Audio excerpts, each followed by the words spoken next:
আসসালামু আলাইকুম গাইজ, আশা করি সবাই ভালো আছেন। ভূত এফএম জুনিয়র 2 চ্যানেলে আপনাদের সবাইকে স্বাগতম। আমি শাকিল। আজকে আবারও চলে আসলাম আপনাদের মাঝে নতুন এক ভয়ঙ্কর সত্য ঘটনা নিয়ে। তাহলে চলুন বেশি কথা না বলে আজকের ভয়ঙ্কর সত্য ঘটনাটি শুরু করা যাক এবং বিস্তারিত জানা যাক। লোকে মন্দিরে ফুল দেয় মনস্কামনা পূরণের জন্য। আমিও দিয়েছিলাম, কিন্তু আমি জানতাম না আমি যে দেবীর পায়ে ফুল দিচ্ছিলাম তিনি রক্তমাংসের নন। আর তার চরণে দেওয়া ফুল শুকিয়ে কালো হয়ে যাওয়াটা কোনো মনস্কামনা পূরণের লক্ষণ ছিল না, ছিল এক ভয়ঙ্কর অশুভ সংকেতের পূর্বাভাস। প্রথম পর্ব। আমার নাম শশাঙ্ক, বয়স 30-এর কোঠায়, কলকাতার এক নামকরা আর্ট কলেজের ইতিহাসের অধ্যাপক। আমার নেশা হল পুরনো মন্দির, স্থাপত্য আর তার সাথে জড়িয়ে থাকা লোককথা নিয়ে গবেষণা করা। এই নেশাই আমাকে প্রায়ই টেনে নিয়ে যায় শহর থেকে দূরে, গ্রামগঞ্জের ধুলোমাখা পথে, যেখানে ইতিহাস তার পাথরের মূর্তির আড়ালে আজও নিঃশব্দে কথা বলে। এই গল্পটা গত শীতের। আমি গিয়েছিলাম উত্তরবঙ্গের এক প্রত্যন্ত গ্রামে, নাম কালীপুর। আমার উদ্দেশ্য ছিল গ্রামের প্রান্তে থাকা এক প্রায় ভুলে যাওয়া শতাব্দী প্রাচীন কালী মন্দিরের স্থাপত্য শৈলী নিয়ে গবেষণা করা। মন্দিরটা ছিল অপূর্ব সুন্দর, পোড়ামাটির অসাধারণ কারুকার্য, আর তার চূড়াটা যেন আকাশের সাথে কথা বলছে। কিন্তু মন্দিরটার চারপাশে ছিল এক অদ্ভুত গুমোট বিষণ্ণ পরিবেশ। গ্রামের লোকেরা আমাকে বারণ করেছিল। তারা বলেছিল, স্যার, ও মন্দিরে যাবেন না, ওটা ভালো জায়গা নয়, ওখানে মায়ের মূর্তির আড়ালে অন্য কেউ বাস করে। আমি তাদের কথা হেসেই উড়িয়ে দিয়েছিলাম। আমি যুক্তিবাদী মানুষ, ভূত প্রেত অলৌকিক এসব আমি বিশ্বাস করি না। আমার থাকার ব্যবস্থা হয়েছিল গ্রামের মোড়লের বাড়িতে। আমি আমার কাজ শুরু করে দিলাম। আমি সারাদিন ধরে মন্দিরের ছবি আঁকতাম, তার কারুকার্যগুলো খুঁটিয়ে দেখতাম আর নোট নিতাম। মন্দিরের গর্ভগৃহটা ছিল অন্ধকার আর স্যাঁতস্যাঁতে।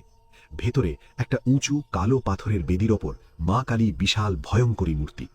তার চোখ দুটো ছিল অস্বাভাবিক রকমের জীবন্ত, মনে হতো যেন তিনি আমার দিকেই তাকিয়ে আছেন। গন্ডগোলটা শুরু হলো ঠিক 3 দিন পর। সেদিন ছিল অমাবস্যার রাত।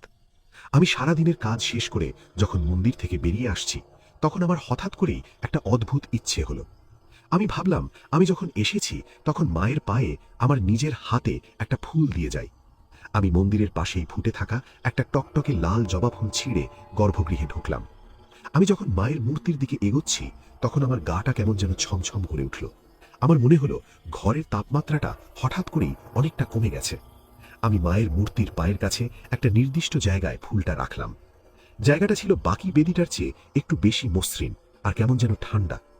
ফুলটা রেখে আমি যখনই উঠে দাঁড়াতে যাব, ঠিক তখনই আমার কানের পাশে আমি একটা শীতল ফিসফিসে মহিলার কণ্ঠস্বর শুনতে পেলাম, ধন্যবাদ।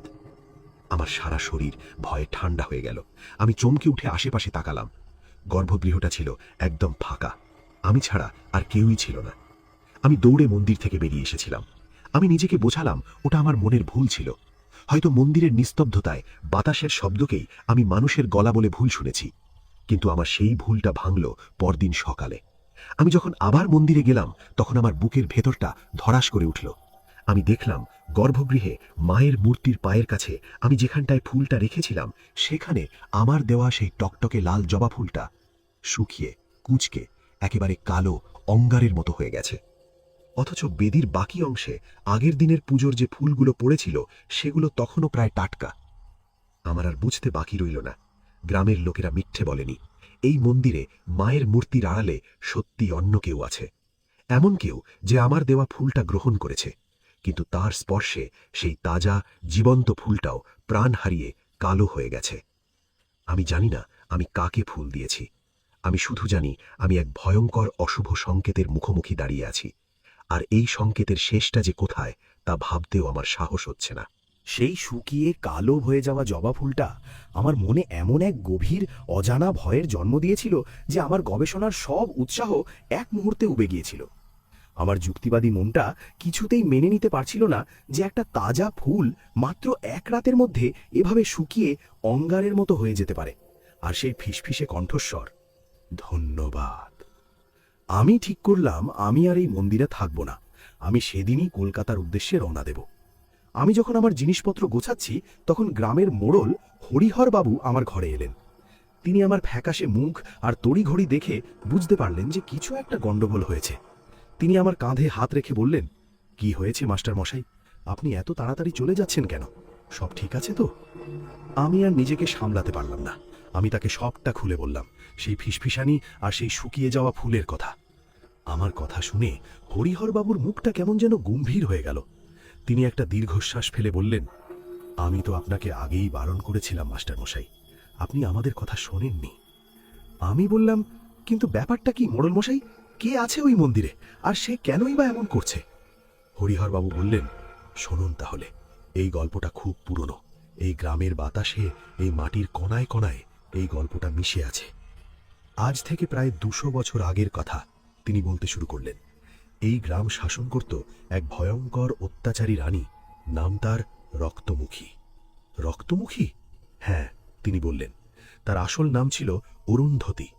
তিনি ছিলেন খুব সুন্দরী, কিন্তু তার মনটা ছিল সাপের মতো বিষাক্ত। তিনি ছিলেন কালো জাদুর সাধিকা। তিনি অমরত্ব লাভের জন্য এক ভয়ঙ্কর পৈশাচিক সাধনা শুরু করেছিলেন।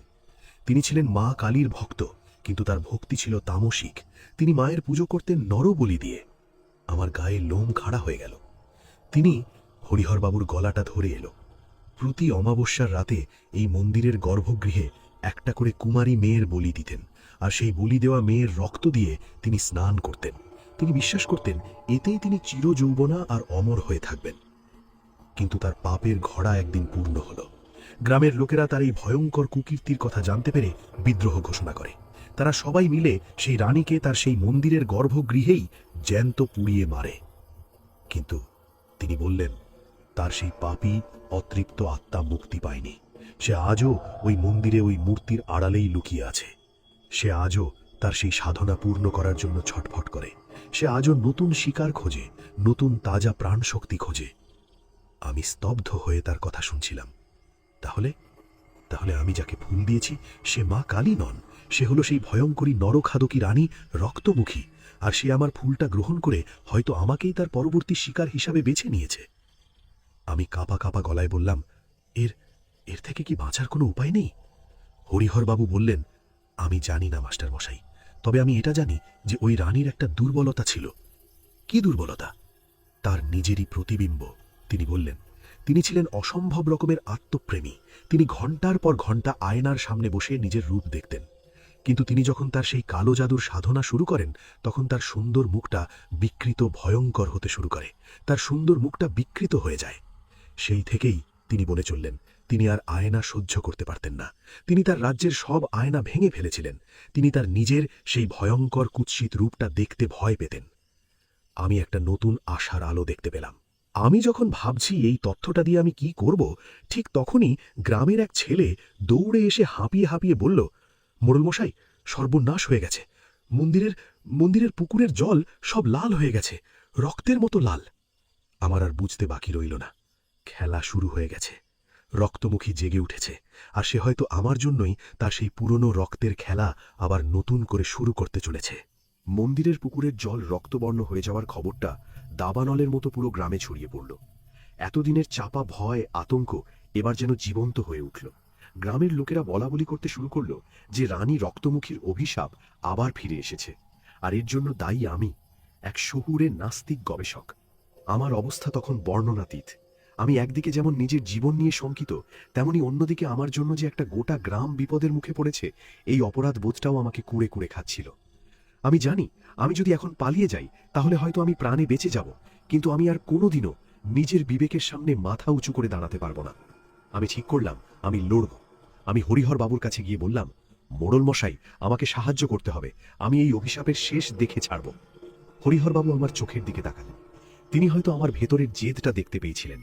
তিনি বললেন, কিন্তু আমরা কি করব মাস্টারমশাই? আমরা তো সাধারণ মানুষ। আমরা এক ভয়ঙ্কর শক্তিশালী প্রেতাত্মার সাথে কিভাবে লড়ব? আমি বললাম, আমরা লড়ব জ্ঞান দিয়ে, বুদ্ধি দিয়ে। আপনিই তো বলেছেন তার দুর্বলতা হলো তার নিজের প্রতিবিম্ব। আমাদের সেই দুর্বলতাকেই কাজে লাগাতে হবে। আমার মাথায় তখন একটা ভয়ঙ্কর কিন্তু কার্যকরী পরিকল্পনা এসে গেছে। আমি বললাম, আমাদের একটা বড়, খুব ভালো মানের আয়না লাগবে, আর লাগবে গ্রামের সবচেয়ে সাহসী কয়েকজন যুবককে। আমার পরিকল্পনাটা শুনে হরিহরবাবু প্রথমে আঁতকে উঠেছিলেন, কিন্তু তারপর তিনি বুঝতে পেরেছিলেন যে এটা ছাড়া আর কোনো উপায় নেই। আমরা আমাদের কাজের জন্য পরের অমাবস্যার রাতের জন্য অপেক্ষা করতে লাগলাম। এই কয়েকদিনে গ্রামের মধ্যে আরও অনেক অশুভ ঘটনা ঘটতে লাগল। রাতে গ্রামের রাস্তা থেকে গবাদি পশু উধাও হয়ে যেতে লাগল। সকালে তাদের রক্তাক্ত ছিন্ন ভিন্ন দেহ মন্দিরের পুকুরের পাড়ে পাওয়া যেতে লাগল। আমরা জানতাম এটা রক্তমুখীরই কাজ। সে নরবলির আগে পশু বলি দিয়ে তার শক্তি বাড়াচ্ছে। অবশেষে সেই রাতটা এলো। রাত তখন প্রায় 11টা। আমি, হরিহরবাবু আর গ্রামের আরও 10-12 জন সাহসী যুবক হাতে মশাল আর লাঠি নিয়ে সেই মন্দিরের দিকে রওনা দিলাম। আমাদের সাথে ছিল শহর থেকে আনানো একটা বিশাল 5 ফুট লম্বা রূপোয় বাঁধানো আয়না। আমরা যখন মন্দিরের সামনে পৌঁছলাম তখন আমরা দেখলাম মন্দিরের দরজাটা হাট করে খোলা, আর ভেতর থেকে ভেসে আসছে এক তীব্র রক্তের মতো গন্ধ, আর তার সাথে একটা ক্রূর পৈশাচিক হাসির শব্দ। আমরা বুঝলাম সে আমাদের জন্যই অপেক্ষা করছে। আমরা খুব সাবধানে সেই আয়নাটা নিয়ে গর্ভগৃহে প্রবেশ করলাম। গর্ভগৃহটা ছিল মোমবাতির আলোয় আলোকিত, আর আমরা যা দেখলাম তার জন্য আমরা কেউই প্রস্তুত ছিলাম না। আমরা দেখলাম মা কালীর মূর্তির সামনে বেদির উপর রানী রক্তমুখী বসে আছে। তার সেই ভয়ঙ্কর কুৎসিত প্রেতাত্মার রূপ, তার চোখ দুটো জ্বলছে, আর তার মুখে লেগে আছে তাজা রক্ত। সে আমাদের দিকে তাকিয়ে অট্টহাসি করে উঠল, বলল, স্বাগত মূর্খরা, তোরা তাহলে আমার নৈবেদ্য হবার জন্য নিজেরাই চলে এসেছিস। হরিহরবাবু ভয় না পেয়ে গর্জন করে উঠলেন, তোর পাপের ঘোড়া আজ পূর্ণ হয়েছে ডাইনি, আজ তোর বিচার হবে। এই বলে তিনি আর বাকি যুবকরা লাঠি সোটা নিয়ে তার দিকে তেড়ে গেল। রক্তমুখী একটা বিকট চিৎকার করে তার কালো জাদু দিয়ে তাদের আক্রমণ করল। একটা অদৃশ্য শক্তিশালী হাওয়ার ঝাপটায় তারা সবাই ছিটকে পিছনে পড়ে গেল। আমি বুঝলাম সাধারণ শক্তি দিয়ে একে হারানো সম্ভব নয়। আমি আর কয়েকজন যুবক খুব সাবধানে সেই বিশাল আয়নাটা তাদের লড়াইয়ের মাঝখান দিয়ে বেদির দিকে নিয়ে যেতে লাগলাম। আমাদের লক্ষ্য ছিল আয়নাটাকে ঠিক রক্তমুখীর চোখের সামনে তুলে ধরা। রক্তমুখী আমাদের উদ্দেশ্যটা বুঝতে পেরে গিয়েছিল। সে তার সমস্ত শক্তি দিয়ে আমাদের আটকানোর চেষ্টা করতে লাগল। সে তার ছায়াময় ধারালো নখওয়ালা হাতগুলো দিয়ে আমাদের দিকে তেড়ে এলো। আমি যখন প্রায় আয়নাটা নিয়ে তার সামনে পৌঁছে গেছি তখন সে এক লাফে আমার উপর ঝাঁপিয়ে পড়ল। আমি জানি আমার আজ আর রক্ষা নেই। আমি যখন চোখ বন্ধ করে আমার শেষ সময়ের জন্য অপেক্ষা করছি ঠিক তখনই একটা অবিশ্বাস্য ঘটনা ঘটল। আমার আর রক্তমুখীর মাঝখানে কোথা থেকে যেন একটা উজ্জ্বল সাদা আলো এসে দাঁড়ালো, আর সেই আলোর মধ্যে দিয়ে আমি দেখলাম মা কালীর সেই ভয়ঙ্করী কিন্তু মাতৃময়ী রূপ। আমি জানি না আমি স্বপ্ন দেখছিলাম নাকি সত্যি। আমি শুধু জানি স্বয়ং দেবী তার ভক্তদের রক্ষা করার জন্য আজ আবির্ভূত হয়েছেন। মা কালীর সেই জ্যোতির্ময় ঐশ্বরিক আবির্ভাব দেখে রানী রক্তমুখীর প্রেতাত্মাটা ভয়ে আতঙ্কে বিকট চিৎকার করে কয়েক পা পিছিয়ে গিয়েছিল। তার সেই ভয়ঙ্কর অশুভ শক্তির দম্ভ এক মুহূর্তে চুরমার হয়ে গিয়েছিল। মা কালীর মূর্তির চোখ দুটো থেকে যেন আগুন ঠিকরে বেরোচ্ছিল। তিনি তার রুদ্রাণী রূপে সেই পাপী আত্মার দিকে তাকিয়েছিলেন। আমি আর বাকিরা সবাই হাত জোড় করে মাটিতে লুটিয়ে পড়েছিলাম। রক্তমুখী ভয় পেয়ে পালানোর চেষ্টা করছিল। সে তার কালো জাদুর শক্তি দিয়ে মন্দিরের দেওয়াল ভেঙে বেরিয়ে যেতে চাইছিল, কিন্তু সে পারল না। মন্দিরের চৌহদ্দিটা যেন একটা অদৃশ্য দৈবী বর্ম দিয়ে ঘিরে ফেলা হয়েছিল। মা কালীর ছায়ামূর্তি তার দিকে তার খড়গোটা বাড়িয়ে মেঘের গর্জনের মতো গলায় বলে উঠলেন, কোথায় পালাবি পাপিয়সী, তোর পাপের শাস্তি তোকে পেতেই হবে। এই বলে তিনি আমার দিকে তাকালেন। তিনি ইশারায় আমাকে সেই আয়নাটা রক্তমুখীর সামনে তুলে ধরতে বললেন। আমি তার আদেশ পেয়ে আমার সমস্ত সাহস এক করে সেই বিশাল রূপোয় বাঁধানো আয়নাটা রক্তমুখীর সামনে তুলে ধরলাম। না না, আমি আমি আমার এই রূপ দেখতে চাই না। রক্তমুখী যন্ত্রণায় আতঙ্কে চিৎকার করে উঠল। আয়নায় তার নিজের সেই কুৎসিত বিকৃত পিশাচের মতো মুখটা দেখে সে পাগল হয়ে গিয়েছিল। তার সেই আত্মপ্রেম, তার সেই অহংকার আজ তার কাছে সবচেয়ে বড় শাস্তিতে পরিণত হয়েছিল। সে তার নিজের প্রতিবিম্বের উপরই তার ধারালো নখ দিয়ে আক্রমণ করতে লাগল। সে আয়নাটা ভেঙে ফেলার জন্য ছটফট করতে লাগল। মা কালী তখন আমার দিকে তাকিয়ে আবার ইশারা করলেন। আমি বুঝলাম আমাকে কি করতে হবে। আমি আমার পকেটে থাকা সেই প্রথম দিনের শুকিয়ে কালো হয়ে যাওয়া জবা ফুলটা বের করে আনলাম। তারপর আমি সেটাকে আমার সমস্ত ভক্তি দিয়ে আয়নাটার উপর ছুঁড়ে মারলাম। ফুলটা আয়নাটার গায়ে লাগা মাত্রই একটা অবিশ্বাস্য ঘটনা ঘটল। আয়নাটা কাচের মতো ঝনঝন শব্দ করে ভেঙে চৌচির হয়ে গেল না, বরং ওটা একটা জলের ঘূর্ণির মতো তরল হয়ে গিয়ে রক্তমুখীর প্রেতাত্মাটাকে তার নিজেরই প্রতিবিম্বের মধ্যে টেনে নিতে লাগল। রক্তমুখী একটা তীব্র আকাশ কাঁপানো যন্ত্রণাকাতর আর্তনাদ করে সেই আয়নার অতল গভীরে চিরদিনের জন্য বন্দী হয়ে গেল। তার নিজের অহংকারের কারাগারেই তার শেষ পরিণতি হল। মন্দিরের ভেতরটা আবার আগের মতো শান্ত পবিত্র হয়ে গেল। মা কালীর ছায়ামূর্তিটাও ধীরে ধীরে তার মূল পাথরের মূর্তির মধ্যে বিলীন হয়ে গেল। আমরা সবাই কিছুক্ষণ নির্বাক স্তব্ধ হয়ে সেই শান্ত সৌম্য মূর্তির দিকে তাকিয়ে রইলাম। আমরা জানি আমরা আজ রাতে যা দেখেছি তা কোনোদিনও কাউকে বিশ্বাস করানো যাবে না। এই রাতের কথা শুধু আমরা আর এই মন্দিরের প্রতিটা ইটই জানবে। রানী রক্তমুখীর সেই ভয়ঙ্কর পরিণতির পর কালীপুর গ্রামে যেন এক নতুন সকাল এলো। গ্রামের বাতাস থেকে সেই গুমোট ভয়ের ভাবটা চিরদিনের জন্য কেটে গিয়েছিল। মন্দিরের পুকুরের জলও আবার তার আগের স্বচ্ছ নির্মল রঙে ফিরে এসেছিল। আমরা সেই অভিশপ্ত ভাঙা আয়নাটাকে মন্দিরের পেছনের জমিতে অনেক গভীরে পুঁতে ফেলেছিলাম। আমরা চাইনি সেই অশুভ শক্তির কোনো চিহ্নই আর এই পৃথিবীতে থাকুক। আমার গবেষণার কাজও শেষ হয়ে গিয়েছিল। আমি যখন কলকাতা ফেরার জন্য গ্রামের লোকেদের কাছ থেকে বিদায় নিচ্ছিলাম, তখন তাদের সবার চোখে ছিল জল আর এক গভীর কৃতজ্ঞতা।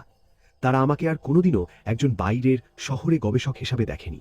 আমি হয়ে উঠেছিলাম তাদের গ্রামেরই একজন, তাদের ঘরের ছেলে। সেই ঘটনার পর অনেক বছর কেটে গেছে। আমি এখন আমার পেশায় অনেক উন্নতি করেছি। আমি এখন আর্ট কলেজের একজন সিনিয়র প্রফেসর। কিন্তু আমি আজও আমার সেই প্রথম সবচেয়ে স্মরণীয় গবেষণার কথা ভুলতে পারিনি। আমি প্রায়ই সুযোগ পেলেই কালীপুর গ্রামে যাই। আমি দেখি আমার সেই পুরনো মন্দিরটা এখন অনেক সুন্দর, অনেক উন্নত হয়েছে। দূর দূরান্ত থেকে কত ভক্ত আসে মায়ের পুজো দেওয়ার জন্য। তারা জানে না এই শান্ত পবিত্র মন্দিরের মাটির নিচে কত বড় একটা ভয়ঙ্কর কালো ইতিহাস চাপা পড়ে আছে। আমি যখন মন্দিরের গর্ভগৃহে মায়ের মূর্তির সামনে গিয়ে দাঁড়াই, তখন আমার মনে হয় মা যেন আমার দিকে তাকিয়ে একটা মৃদু স্নেহাশিরের হাসি হাসছেন। আর আমি জানি আমি একা নই। আমার সাথে অদৃশ্যভাবে আরও অনেকগুলো নিষ্পাপ কুমারী মেয়ের আত্মাও মায়ের চরণে তাদের শান্তি খুঁজে পেয়েছে। আমি আমার গবেষণার উপর ভিত্তি করে একটা বই লিখেছিলাম, the secret of the blood faced queen. বইটা বেস্ট সেলার হয়েছিল। কিন্তু আমি জানি আসল সত্যিটা কোনো বইয়ের পাতায় লেখা যায় না। আসল সত্যিটা লেখা থাকে মানুষের বিশ্বাসে, তার সাহসে আর তার ভালোবাসার মধ্যে। আর আমি শিখেছি সবচেয়ে বড় শক্তি কোনো কালো জাদুতে থাকে না, থাকে আমাদের নিজেদের ভেতরের শুভ শক্তির জাগরণের মধ্যে। তা গাইস, গল্পটা কেমন লাগলো? আশা করি ভালো লেগেছে।